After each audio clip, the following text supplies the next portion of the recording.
کی وجہ سیاسی ہے، اور یہ وجہ شروع ہوتی ہے خان صاحب کے دور روس سے، جب وہ رشا جاتا ہے، جس کے بعد نیٹو کے حکمران ڈیسائیڈ کرتے ہیں کہ ہم نے عبرت کا نشانہ بنانا ہے پاکستانیوں کو، کہ ان کی جرت کیوں کر ہوئی کہ وہ اپنے تئیں یہ فیصلہ کر سکے کہ ہم نے روبیل میں پیٹرول خریدنا ہے، ہم نے پیٹرول ڈالر کو لات مارنی ہے، ہم نے فارن پالیسی کی سطح پہ اپنی آزادی کی آواز بلند کرنی ہے۔ پھر سائفر آتا ہے، اور سائفر آتا ہے باجوہ کے لیے کہ جناب حکومت کو چلتا کر دیں، اور پھر آپ دیکھتے ہیں کہ کہیں سے ایم کیو ایم، کہیں سے باپ، کہیں سے آزاد، وہی جو سالوں پی ٹی آئی کے ساتھی تھے وہ اکٹھے ہوتے ہیں اور اچانک شہباز شریف کو جو ہے وزیر اعظم لاتے ہیں۔ یہ عوام داس نہیں کہتی ہے کہ ان دو جماعتوں کو چار جو ہے کنکلوڈ نہ کر سکے۔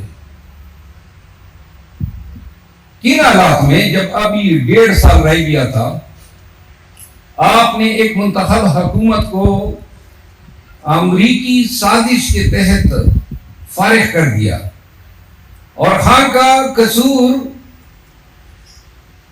یہ ہے کہ انہوں نے اس سازش کا پردہ فاش کیا، عوام کو بتایا کہ جی یہ آپ کی ساورنٹی ہے، آپ کی قومی حمیت ہے، یہ آپ کی سلامتی اور آپ کی وحدانیت اور آپ کی قومی شناخت کی اوقات ہے کہ امریکن ایک خط میں لکھ کے کہتے ہیں کہ ہمیں اب یہ حکومت درکار نہیں ہے۔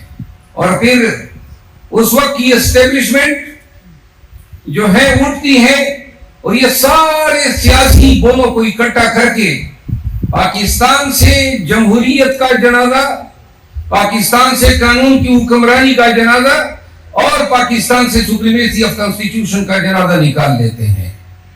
وہ دن جب سائفر آیا اور آج کا دن پلوں کے اندر سے اتنا پانی بہہ گیا، آپ نے دیکھا کہ جن کا کام عدالت میں انصاف کرنا تھا اور جن کا کام قانون کی حکمرانی کے لیے مجرموں کو پکڑنا تھا، جن کا کام آپ کی ہماری خواتین بچوں کا تحفظ کرنا تھا، وہ بھیڑیے بن گئے، وہ خونخوار جانور بن گئے۔ انہوں نے ایک ایک کر کے پاکستان تحریک انصاف کو ملک بھر میں وچ ہنٹ کیا، لوگوں کے گھروں میں گھسنا ان کے لیے روٹین بن گئی۔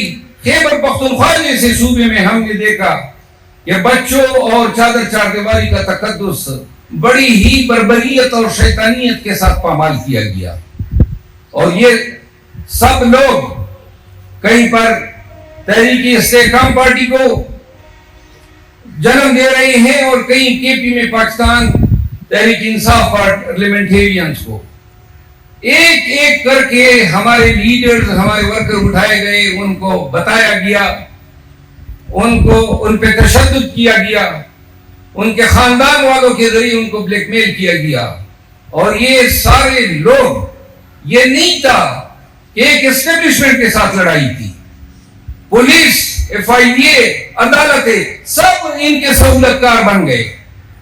نتیجہ کیا نکلا؟ نتیجہ یہ نکلا کہ یہ جو آپ اور ہم نے یہ یونیفارم پہنا ہوا ہے، اور جو جس رول آف لا کی سالمیت اور دفاع کا ہم نے حلف اٹھایا ہوا ہے، اس کا جنازہ ایسی شان سے نکلا کہ کہیں آپ کو عباد فاروق کے بیٹے کی چیخیں نظر آتی ہے، کہیں آپ کو کل کے عثمان ڈار کی پریس کانفرنس نظر آتی ہے۔ اعظم خان کو گرفتار کر کے 33 دن غیر قانونی حراست اور اغوائی کے بعد مجسٹریٹ کے سامنے پیش کیا جاتا ہے تاکہ خان کے خلاف شہادت پیدا کی جا سکے۔ عثمان ڈار 25 دن کے بعد منظر پہ آتے ہیں، اور میں کس کا ذکر نہ کروں، کیا ریاست اور حکومت کسی معتبر معاشرے میں یہ سوچ بھی سکتی ہیں کہ اپنے عوام کے ساتھ اس طرح کریں؟ اور کیا ہم وکلا کبھی سوچ بھی سکتے تھے کہ ہماری عدالتیں ہمارا نظام عدل اور ہمارا نظام انصاف یہ اتنے ہی کمزور کنکریوں پہ بنا تھا، اتنا ہی یہ دڑام سے گرے گا اور اتنے شان سے اس کا انہدام ہوگا کہ کے پی میں ہو، پنجاب میں ہو یا اسلام آباد میں ہو، عدالت رہا کرتی گئی وہ پکڑتے گئے، عدالت رہا کرتی گئی وہ پکڑتے گئے، اور پھر انہوں نے کہا جی ہم آپ کے احکامات کو جوتی کے نوک پہ رکھتے ہیں۔ پھر عدالتوں کے احکامات کی بے توقیریاں ہوئی۔ سپریم کورٹ نے 14 مئی کو الیکشن کرانے کا اعلان کیا، نتیجہ کیا نکلا؟ نہ کہ صرف حکومت نے بڑے ہی بے شرمی کے ساتھ اس فیصلے پہ عمل درآمد کرانے سے انکار کیا، بلکہ وزراء کی ٹیم میڈیا کے سامنے بیٹھ کے گھنٹوں ہردہ سرائیاں کرتی تھی سپریم کورٹ کے ججز کی، سپریم کورٹ کی چیف جسٹس کی۔ ابھی بھی نواز شریف جو ایک باغا ہوا مجرم اشتہاری ہے، لندن سے پیغام دیتا ہے کہ میں نے آ کے احتساب کرنا ہے باجوہ کا، فیض کا، بندیال صاحب کا، جنرل اپنا جسٹس اعجاز الحسن صاحب کا، جو سٹنگ جج ہیں ہمارے سپریم کورٹ کے۔ یعنی کہ جب آپ کا قانون اور آپ کے قانون کی حکمرانی اور میجسٹی آف جسٹس اتنی کمزور ہو جائے کہ ایک بگوڑا جو ہے لندن میں بیٹھ کے آپ کے نظام عدل اور آپ کے نظام حکومت کو اس طرح دھمکیاں دے کہ جی میں آ کے، اور شہباز شریف آگے سے کہتا ہے کہ نواز شریف جو ہے وہ انتقام نہیں لے گا، وہ انتقام سے پہلے آپ نے ہماری حالت کیا کر دی ہے۔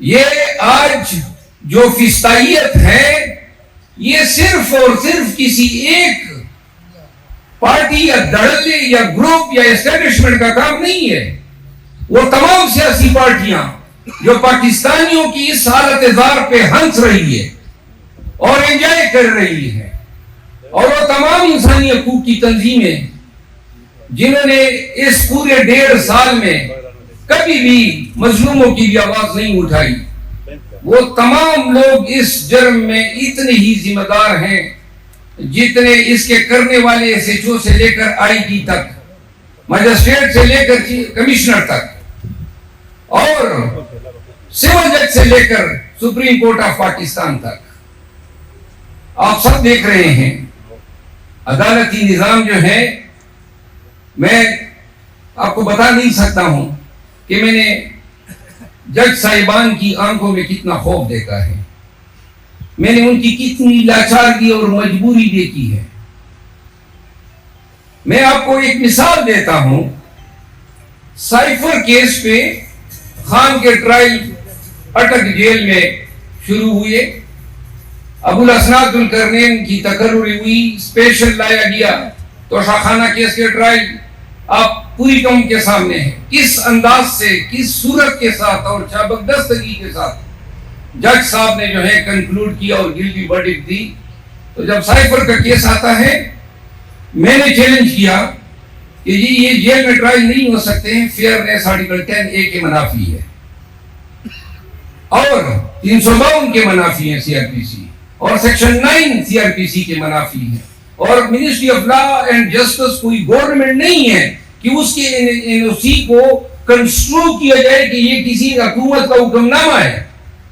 یہ کیس لے کر گیا، ہائی کورٹ میں سماعت ہوئی، سرکار کی طرف سے وکلاء نے آ کے بحث کی، نہ ہمیں اسٹے ملا، 25 دن سے وہ حکم ریزرو ہیں اور حکم نہیں سنایا جا رہا ہے، اور ٹرائل جیل میں تیزی سے دھڑلے سے شروع ہے۔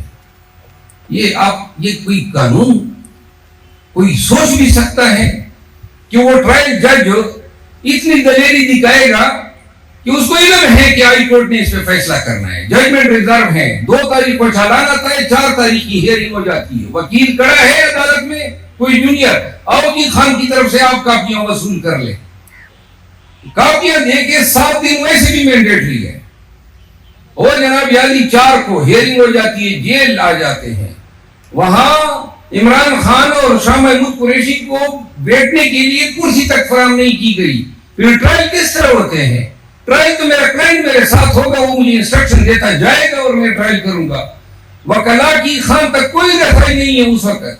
ان کو یہ ٹرائل کہہ رہے ہیں, یہ نظامی انصاف ہے, یہ کوئی قانون ہے. یہ تو پہلے مثالیں ہوتی تھی کہ یہ جنگل کا قانون ہے.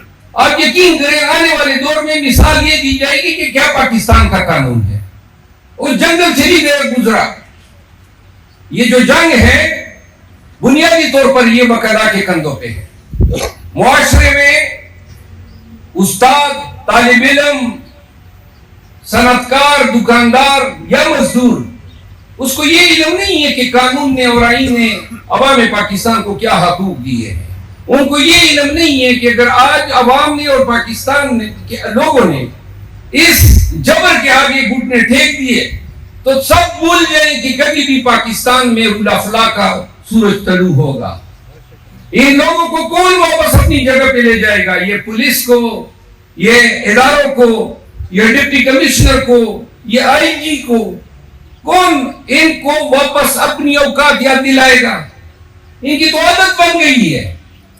تو لہذا اگر آج پاکستان بھر کے وکلا نے اس چیز کا احساس نہیں کیا کہ آج کا یہ کھلواڑ جو رول آف لا کے ساتھ ہو رہا ہے, یہ آپ وکیلوں کے عہد کے ساتھ, وکلا کے اس پیشے کے ساتھ, وکلا کی اس روزگار کے ساتھ کر رہے ہیں.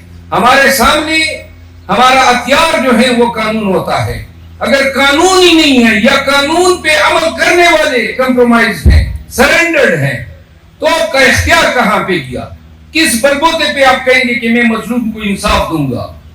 ابھی تک کتنے مظلوموں کو ہم انصاف دے سکے؟ جس کو بھی پکڑا جاتا تھا ڈر اور خوف کی کیفیت کو برقرار رکھنے کے لیے ضروری تھا کہ کوئی چھوٹ نہ پائے تاکہ عبرت کا نشان ہو اور یہ دہشت لوگوں کی ذہن میں بیٹھی رہے کہ جناب کوئی چڑھا ہی نہیں سکتا ہے.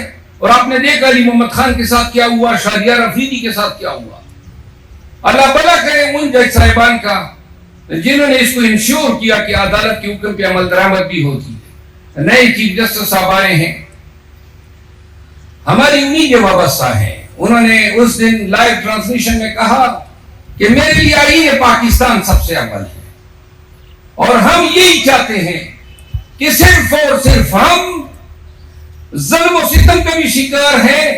25 ہمارے ورکر شہید ہوئے, 4 ہمارے ورکر عمری طور پر معذور ہو گئے, ہزاروں ابھی بھی جیلوں میں نظر بند ہیں, اور ابھی بھی یہ ہمیں میڈیا میں بتا رہے ہیں کہ جی 9 مئی کے یہ دہشت گرد. کون سی 9 مئی اور کون سے دہشت گرد؟ دہشت گردی تو آپ نے کی ہے عوام کے خلاف, آپ نے کی ہے دہشت گردی قانون کے ساتھ, آپ نے دہشت گردی کی ہے رول آف لا کے ساتھ. اور لہذا وکلا حضرات کو میں یہ گزارش کر دوں, یہ وقت چلا جائے گا. دیکھیں میں بار بار کہتا ہوں کہ یہ خوف جو ہے یہ انسان کی ذہن کی کیفیت ہے. کیا ہو جائے گا؟ 10 سال بعد مرنا ہے, 10 سال پہلے مر جاتے کسی کاس کے لیے. کم از کم ہمارے اخلاق تو یہ کہیں گے نا فخر کے ساتھ کہ میرا دادا یا میرا باپ جو ہے وہ ملک کے کسی کاس کے لیے مرا ہے. آنے والے بچوں کو, ہماری اپنی مستقبل کو, اپنی جنریشن کو صاف ستھرا, گناہوں سے, لاقانونیت سے اور طوائف الملوکی سے پاک پاکستان کس نے دینا ہے؟ اس کے لیے قربانی تو دینی ہے نا. اگر مجھ پہ FIR ہوتا ہے, مجھے اغوا کیا جاتا ہے, مجھے مارا جاتا ہے, مجھے گولی لگتی ہے, تو احسان جتانا تو نہیں ہے نا, کیونکہ اس ملک کو ہم نے بھی کچھ دینا ہے, ان بچوں کو ہم نے بھی کچھ دینا ہے. یہ وہ وقت ہے اور یہ وقت پھر کبھی نہیں آئے گا.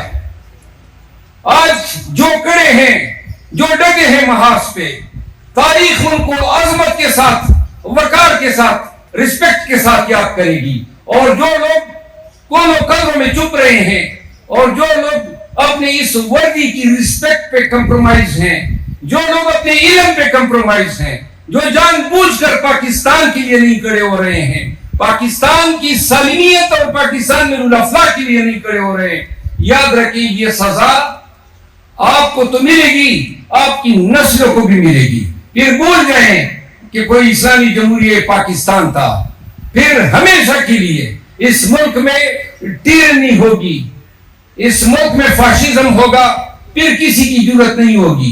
خان بیٹا ہے، 71ویں سالگرہ ہے آج اس کی۔ آج وہ شخص جس نے ساری زندگی، اپنی زندگی کا ایک ایک لمحہ، چاہے گیم میں ہو، چاہے سماجی خدمات میں ہو، چاہے گورننس میں ہو، پاکستانیوں کی خدمت کی۔ اگر آج بھی کوئی بھی پاکستانی اپنے دل کے اندر جھانک لے کہ کیا اس کو عمران خان کے علاوہ کسی اور کی شبیہ نظر آتی ہیں جو پاکستان کو اٹھا سکتا ہے؟ 1.5 سال آپ کی ریزرو سروائیول کی ریزرو نہیں ہے، 1.5 سال بعد کیا کریں گے؟ کیا نیٹو آپ کی مدد کو آئے گی؟ آپ کی معیشت جو ہے وہ دڑام سے گر چکی ہے، آپ کا روپے فلکچویٹ کرتا ہے اتنی تیزی کے ساتھ جتنا اسٹاک ایکسچینج فلکچویٹ نہیں کرتا ہے۔ عزیزو، میں اپنی تقریر اس پہ ختم کرتا ہوں۔ یہ وقت جو ہے اس کی اساسیت کو سمجھے۔ یا تو آپ نے ڈر جانا ہے، جس طرح کے بہت سارے ڈر گئے ہیں، اور یا ایک دفعہ خوف کو لات مارو نا، خوف خدا کی قسم نزدیک بھی نہیں پٹکے گی۔ دیکھیں، سب سے بڑی قربانی کیا ہوتی ہے؟ سب سے بڑی قربانی یہ نہیں ہوتی ہے کہ آپ اپنی قربانی کے لیے تیار ہو جائیں کہ جی مجھے مار دیں گے نا۔ آج کل تو کچھ بھی بڑی تو نہیں ہے۔ قربانی بڑی یہ ہے کہ آپ اس پہ تیار ہو جائیں کہ میں قصداً اپنے بچوں کو یتیم کرنے پہ تیار ہوں، راضی ہوں۔ اور جب آپ اس چیز پہ تیار ہوتے ہیں، اور کسی نے تو تیار ہونا ہے، کسی نے تو اٹھنا ہے، اور پھر آپ کے اور ہمارے رگوں میں تو نادر شاہ، شیر شاہ اور لودھی اور کس کا میں نہ بناؤں، آپ کے اسلاف نے تو ہندوستان پہ حکومت کی۔ یہ وقت ہے اٹھنے کا، یہ وقت ہے اپنے خون، اپنی جینیٹکس دکھانے کا۔ نہیں اٹھو گے خدا کی قسم، آج بھی پاکستان کے قصبات میں، شہروں میں لوگ اس ڈر کو شکست دیں اور اٹھ کھڑے ہو جائے، نہ سائفر رہے گا اور نہ تو خانہ رہے گا۔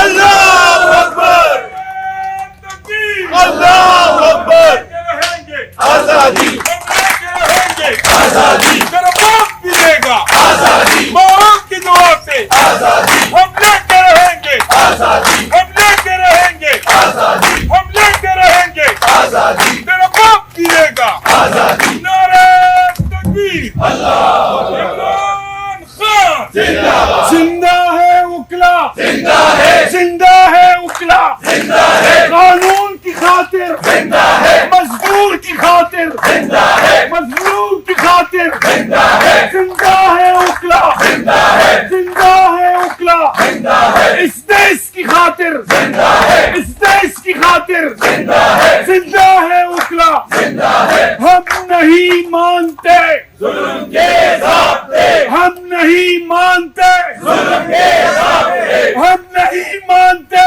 ظلم کے ضابطے، زندہ ہے وکلا، زندہ ہے۔